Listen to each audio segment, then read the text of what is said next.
Pernahkah Bapak atau Ibu merasa tubuh kok cepat lelah, terutama saat bangun tidur, padahal malamnya sudah istirahat cukup? Atau tiba-tiba kaki terasa dingin, berat, bahkan kesemutan seperti dialiri semut? Banyak orang usia 60 tahun ke atas menganggap itu hal biasa, tanda penuaan. Padahal, sebagai dokter yang sering menangani pasien lansia, saya melihat pola yang sama. Gejala kecil seperti itu sering menjadi tanda awal aliran darah yang mulai tidak lancar. Yang membuat saya khawatir adalah kebanyakan pasien baru menyadarinya ketika kondisinya sudah menurun jauh. Tenaga makin hilang, dan aktivitas harian mulai terganggu. Bapak Ibu, tubuh kita sebenarnya selalu memberi kode jauh sebelum masalah serius muncul. Masalahnya, kita sering mengabaikannya karena tidak pernah ada yang menjelaskan dengan bahasa sederhana.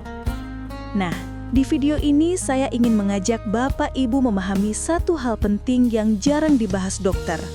Bagaimana menjaga aliran darah tetap kuat, stabil, dan aktif di usia 60 plus, hanya dengan kebiasaan sederhana yang bisa dilakukan di rumah. Saya akan ceritakan pengalaman pasien-pasien saya, apa yang mereka rasakan, apa yang mereka abaikan, dan bagaimana perubahan kecil akhirnya membuat tubuh mereka kembali bertenaga. Kalau Bapak Ibu merasa akhir-akhir ini tubuh cepat lemah, mudah pusing, atau kaki dingin, jangan lewatkan penjelasan ini. Bisa jadi, ini awal perubahan besar untuk kesehatan Bapak Ibu. Sebelum melanjutkan, pastikan Anda menekan tombol subscribe berwarna merah di bawah ini, aktifkan ikon lonceng untuk notifikasi informasi kesehatan terbaru, dan tinggalkan komentar dari kota mana Anda menyaksikan tayangan ini. Saya Dr. Indri, yang sudah berpengalaman dalam menangani gejala kesehatan ribuan lansia di seluruh Indonesia. Hari ini saya akan membuka rahasia yang bahkan membuat saya pribadi terkejut. Kalau kita berbicara soal aliran darah, banyak lansia mengira masalahnya selalu berhubungan dengan jantung saja. Padahal faktanya, menurut berbagai penelitian kesehatan dari American Heart Association, National Institute on Aging, hingga Harvard Medical School, penurunan aliran darah itu proses alami yang terjadi secara perlahan dan sering tanpa gejala jelas di awal. Saya masih ingat satu pasien saya, Pak Herman, usia 63 tahun. Beliau datang bukan dengan keluhan nyeri dada atau sesak nafas seperti dugaan banyak orang. Keluhan beliau sangat sederhana, bahkan terkesan sepele. "Dok, kok akhir-akhir ini badan rasanya gampang lemes ya? Padahal tidur cukup, tangan dan kaki juga dinginan." Awalnya, beliau pikir itu cuma kecapean atau karena cuaca dingin. Tapi setelah pemeriksaan, ternyata penyebab utamanya adalah sirkulasi darah yang mulai melemah secara bertahap. Dan Pak Herman tidak menyadari itu sudah terjadi bertahun-tahun. Nah, kondisi seperti ini ternyata sangat umum terjadi di usia 55 ke atas. Kenapa bisa begitu? Apa yang sebenarnya terjadi di dalam tubuh kita? Seiring bertambah umur, pembuluh darah kita perlahan kehilangan elastisitasnya.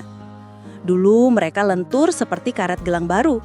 Sekarang mulai kaku dan sempit seperti selang tua yang lama tidak dipakai. Akibatnya, darah yang membawa oksigen dan nutrisi jadi tidak mengalir secepat dulu. Inilah yang membuat tubuh terasa cepat capek, pikiran kurang fokus, kaki sering kesemutan, atau tangan dingin tanpa sebab jelas. Tidak berhenti sampai di situ. Para ahli juga menemukan beberapa faktor lain yang mempercepat penurunan aliran darah, seperti kurang gerak selama bertahun-tahun.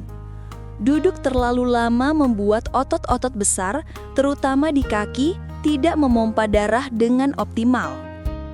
Penumpukan plak kolesterol. Harvard menyebut ini sebagai silent progression, proses yang berjalan diam-diam tanpa terasa. Tekanan darah tinggi yang tidak terkontrol. Setiap peningkatan memperkeras dinding pembuluh darah, mirip ban mobil yang sering dipompa berlebihan. Penurunan fungsi otot akibat bertambah usia. Otot adalah pompa kedua setelah jantung. Kalau pompanya melemah, aliran darah ikut melambat. Yang sering terjadi adalah banyak lansia salah mengira gejala-gejala awal ini sebagai hal wajar dan tanda penuaan biasa. Padahal, sebenarnya tubuh sedang mengirimkan pesan kecil. Hei, aliran darahmu mulai melambat. Tolong perbaiki sebelum terlambat. Ketika dibiarkan, sirkulasi yang buruk ini tidak hanya mempengaruhi stamina, tapi juga kesehatan otak, fungsi jantung, daya tahan tubuh, hingga vitalitas organ-organ penting yang sering dianggap tabu untuk dibicarakan. Makanya di video ini saya ingin membuka hal-hal yang jarang dokter bahas secara detail, agar bapak dan ibu benar-benar paham bahwa menjaga aliran darah bukan hanya soal hidup lebih lama, tapi soal hidup lebih nyaman, bertenaga, dan tetap mandiri di usia 60 tahun ke atas. Kalau di bab sebelumnya saya sudah mengajak Bapak dan Ibu melihat betapa pentingnya aliran darah bagi vitalitas tubuh di usia 60+, sekarang saya ingin membawa Anda lebih dalam lagi. Karena selama bertahun-tahun menangani pasien lansia, saya menyadari satu hal. Penyebab melemahnya aliran darah tidak selalu datang dari penyakit besar. Justru sebaliknya, banyak berasal dari kebiasaan kecil yang sering dianggap remeh sampai akhirnya menimbulkan masalah. Saya ingat seorang pasien pria, Pak Heru, usia 67 tahun. Beliau datang dengan keluhan cepat lelah, ujung tangan sering kesemutan, dan merasa kurang bertenaga, terutama di pagi hari. Saat diperiksa, tidak ada tanda penyakit berat. Tekanan darah normal, kolesterol masih aman. Tapi ada satu pola yang sangat terlihat. Gaya hidupnya pelan-pelan mempersempit jalur aliran darahnya sendiri. Dan kenyataannya, banyak lansia mengalami hal serupa. Menurut berbagai penelitian kardiovaskular modern, penyebab gangguan aliran darah yang paling umum pada usia lanjut diantaranya 1. Kurang gerak, sedentary lifestyle. Ketika tubuh jarang digunakan, pembuluh darah menjadi kurang elastis. Otot-otot kaki yang seharusnya membantu memompa darah kembali ke jantung jadi melemah. American Heart Association menyebutkan bahwa kurang gerak adalah salah satu penyebab utama gangguan sirkulasi pada lansia. Ini sebabnya banyak orang usia 60+ perasa kakinya cepat dingin, pegal, atau berat. 2. Penumpukan plak kolesterol. Bukan soal makan telur atau santan sesekali, yang jauh lebih berpengaruh justru konsistensi pola makan harian. Plak di pembuluh darah terbentuk perlahan, seperti sumbatan kecil yang makin lama makin menebal. Bahkan orang yang merasa sehat pun bisa mengalaminya tanpa tanda apa-apa. 3. Tekanan darah yang tidak stabil. Naik turunnya tekanan darah menyebabkan dinding pembuluh darah mengalami stres berulang. Dalam jangka panjang, elastisitas menurun dan aliran darah tidak mengalir sebaik sebelumnya. 4. Stres berkepanjangan. Banyak lansia tidak menyadari bahwa stres ringan yang dipendam lama justru membuat pembuluh darah menyempit. Tubuh melepaskan hormon tertentu yang membuat aliran darah terganggu. Pak Heru misalnya, mengaku minum hanya 3 hingga 4 gelas sehari dan itu sudah terbiasa bertahun-tahun.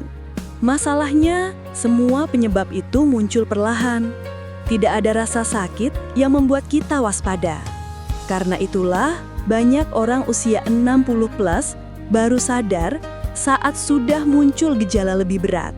Nah, sahabat lansia, setelah kita membahas bagaimana gaya hidup mempengaruhi aliran darah di bab sebelumnya, sekarang saya ingin mengajak Anda melihat lebih dalam. Apa sih yang sebenarnya sedang terjadi di dalam tubuh ketika aliran darah mulai tidak lancar. Bayangkan pembuluh darah Anda seperti jalan raya. Pada usia 20-30 tahun, jalan itu masih mulus, lega, dan mobil bisa melaju dengan lancar.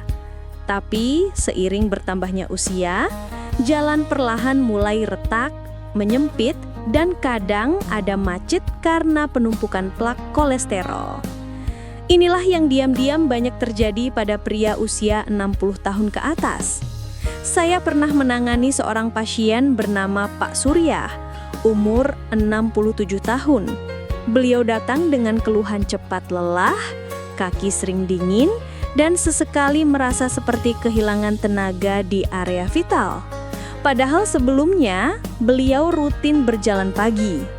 Setelah diperiksa, ternyata aliran darahnya memang mulai melambat, terutama ke bagian-bagian tubuh yang penting untuk stamina dan vitalitas. Yang menarik adalah, beliau tidak sadar bahwa tanda-tanda tersebut sudah muncul 2-3 tahun sebelumnya, tapi sempat dianggap, mungkin memang karena usia. Padahal, menurut berbagai penelitian kesehatan, ketika aliran darah mulai menurun, tubuh mengirimkan sinyal halus yang seringkali kita abaikan. Contohnya, kaki terasa dingin karena pembuluh darah di kaki adalah yang pertama kali terpengaruh. Mudah kram, terutama saat malam hari. Tenaga menurun bahkan setelah aktivitas ringan. Area vital kurang responsif karena aliran darah yang harusnya kuat mulai berkurang tekanannya. Banyak lansia kira ini tanda penuaan biasa, tapi sebenarnya tubuh sedang memberi alarm kecil. Tolong perbaiki aliran darahku. Menurut data dari American Heart Association dan European Society of Cardiology, menurunnya aliran darah bukan hanya soal stamina, tapi juga tentang kesehatan jantung, otak, dan fungsi organ penting lainnya. Jika dibiarkan, risiko penyakit jantung, stroke, dan gangguan sirkulasi semakin meningkat. Tidak heran banyak pria usia 60+ mulai merasakan perubahan besar pada tenaga dan vitalitasnya. Saya sering bilang ke pasien, usia boleh bertambah, tapi aliran darah itu bisa tetap muda kalau dirawat dengan baik. Dan kabar baiknya, pada usia berapapun, termasuk 60, 70, bahkan 80 tahun, pembuluh darah masih bisa diperbaiki. Tubuh kita punya kemampuan regenerasi yang luar biasa, asalkan diberi kesempatan lewat pola makan yang benar, latihan ringan yang tepat, dan kebiasaan hidup yang mendukung kesehatan pembuluh darah. Setelah sebelumnya kita bahas bagaimana pembuluh darah bekerja, bagaimana kebiasaan sehari-hari mempengaruhi aliran darah, serta bagaimana sinyal tubuh sering muncul diam-diam, sekarang saya ingin mengajak Anda masuk ke bagian paling penting. Apa yang sebenarnya bisa dilakukan agar aliran darah tetap lancar, organ tetap berfungsi optimal, dan tubuh tetap kuat meski usia terus bertambah. Saya sering menjelaskan hal ini kepada pasien lansia di ruang praktik, terutama mereka yang datang dengan keluhan cepat lelah, sering kesemutan, atau merasa tubuhnya tidak sebugar dulu. Salah satunya Pak Darwis, 62 tahun. Beliau datang dengan wajah cemas.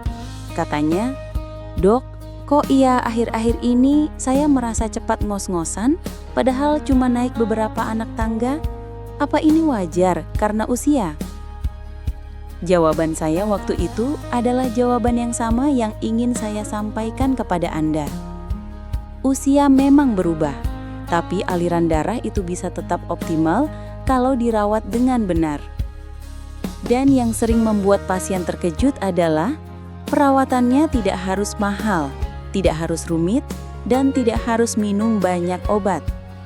Sebagian besar sebenarnya berasal dari kebiasaan sederhana, yang jika dilakukan konsisten bisa memperbaiki fleksibilitas pembuluh darah, meningkatkan suplai oksigen, bahkan membantu menjaga fungsi vital tubuh. Misalnya, 1.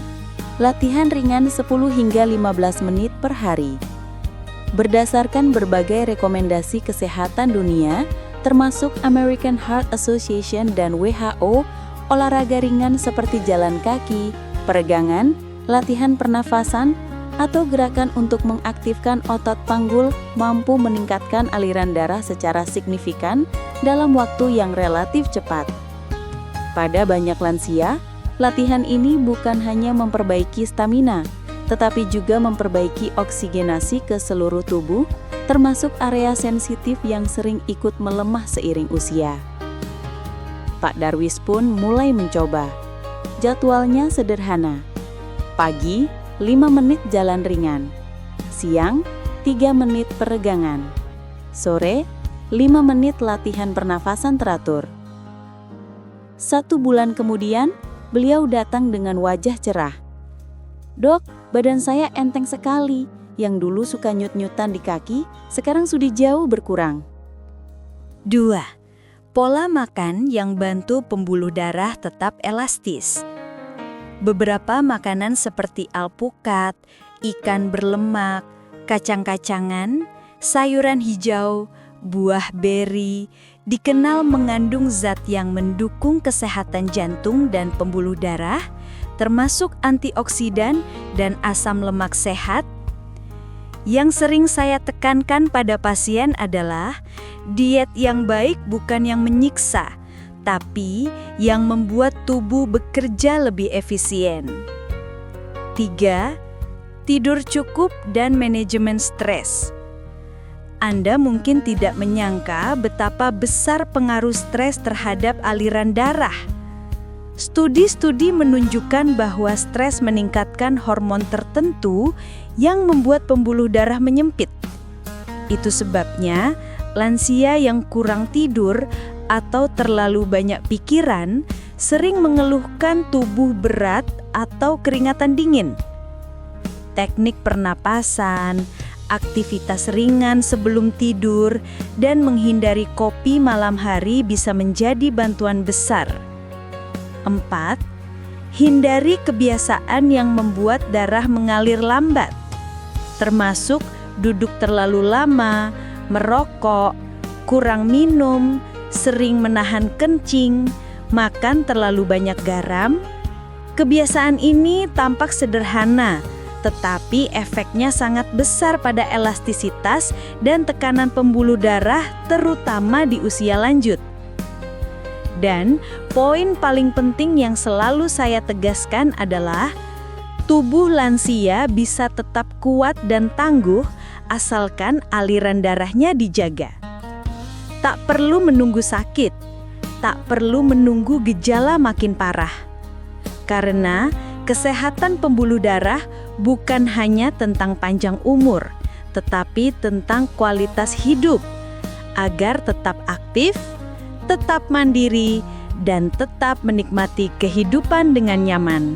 Sahabat lansia sehat abadi. Menjaga aliran darah dan kesehatan tubuh bukan soal usia, tapi soal kebiasaan yang kita lakukan setiap hari. Jadi, mulai sekarang, yuk sama-sama lebih peka dengan sinyal tubuh dan lakukan langkah kecil yang membawa perubahan besar. Jika penjelasan tadi bermanfaat, bagikan video ini ke grup WhatsApp keluarga, teman sebaya, atau komunitas kesehatan Anda. Siapa tahu, satu share dari Anda bisa menyelamatkan kesehatan orang lain. Jangan lupa juga subscribe, aktifkan lonceng notifikasi, dan tinggalkan komentar kota asal Anda, supaya kita bisa semakin akrab dan berkembang menjadi komunitas lansia sehat yang lebih besar. Ingat, kesehatan adalah investasi terbaik yang tak bisa dibeli ketika sudah hilang. Jaga tubuh, rawat aliran darah, dan tetap aktif agar usia 60+, 70+, bahkan 80+, tetap penuh semangat. Terima kasih sudah menonton. Saya Dr. Indri pamit. Sampai jumpa di video berikutnya. Dan tetap sehat selalu.